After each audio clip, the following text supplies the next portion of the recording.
Hi, this is Auntie Tam from Ask Auntie Tam. And today's topic is self care. And it's something that I have put a lot of thought into, particularly towards the end of last year.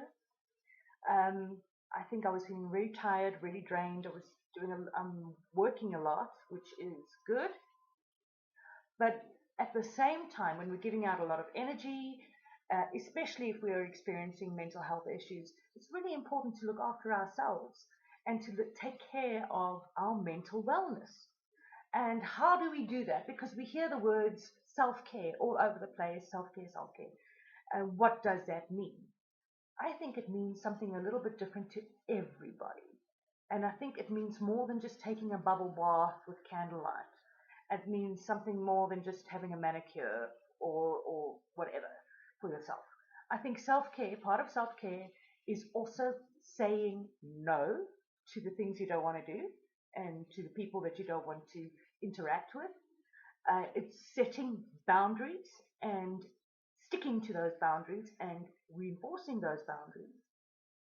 It's also understanding that when you don't have the mental capacity or the bandwidth or the emotional space for someone or something, that you back away and you say, no, listen, I need to refill my cup. I'm running on empty. I can't, I don't have the capacity for this right now. Now, it's not always easy to do that because we live in a world where we have to work, we have demands made on us from family, friends, and all of that. So it's important to have a look at what your priorities are. And this has helped me enormously because I've had a look and I've said, is this important? Well, no, it's not really that important. It can wait. Is this important? Yes, it is. So we give energy to that. Because remember, we are operating on a limited amount of energy, especially if we are still in recovery. So we can't just go throw ourselves out there, use what energy we have, and then come back home exhausted and in a worse space than we were before.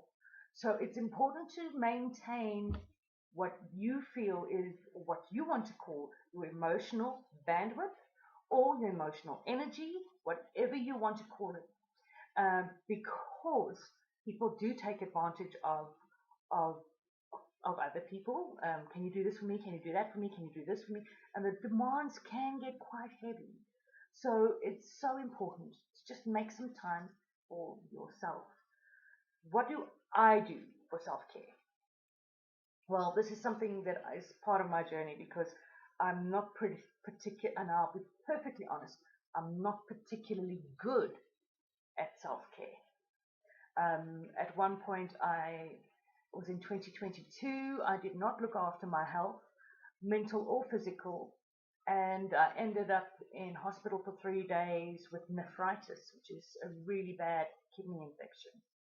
And that could have been avoided had I actually taken the time to look after me, to go to the doctor before it became worse, to rest when I needed to rest. But I didn't do those things, so I ended up being quite ill.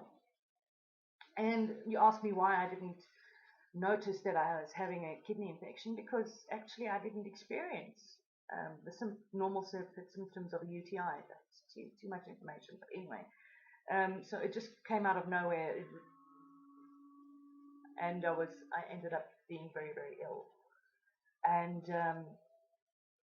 so that's the kind of thing that can happen if we're not looking after ourselves. We can become ill mentally or physically.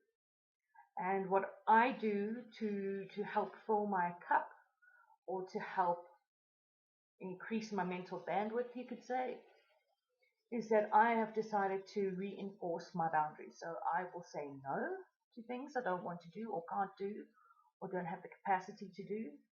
I will stay away from people who I call energy vampires or toxic people as much as I can.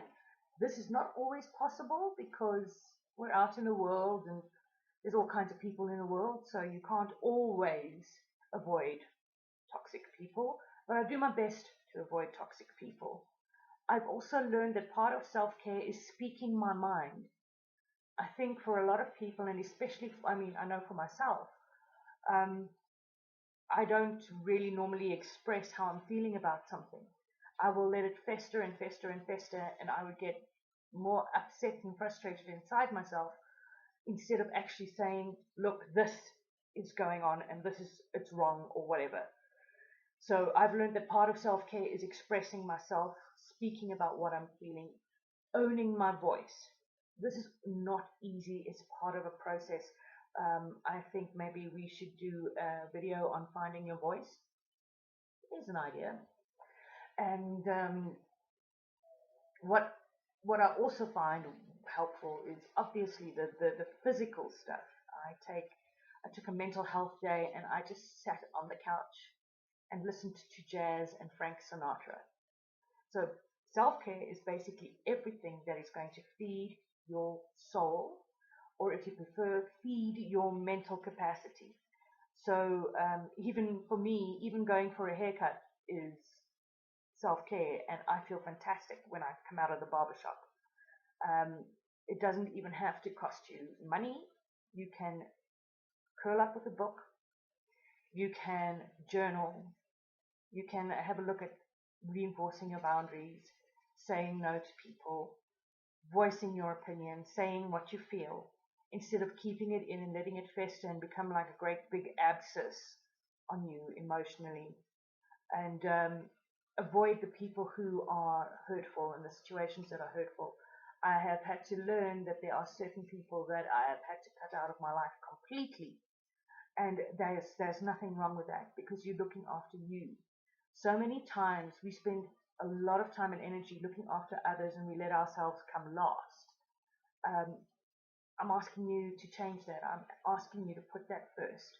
Because I read somewhere, and I think this is a really poignant story. When you're on the airplane, the flight attendant will go through the safety instructions with you. And they will say to you, if there's a change in cabin pressure, pull down the oxygen mask, put it over your face for yourself first before helping others. So they say to you, put the oxygen mask on before you help somebody else put on their oxygen mask. Why? Because you're no good to anybody if you can't breathe. And the same goes for your mental health. You're no good to anyone if you can't breathe. Keep that in mind. Now have a fantastic day, and I will see you again next week.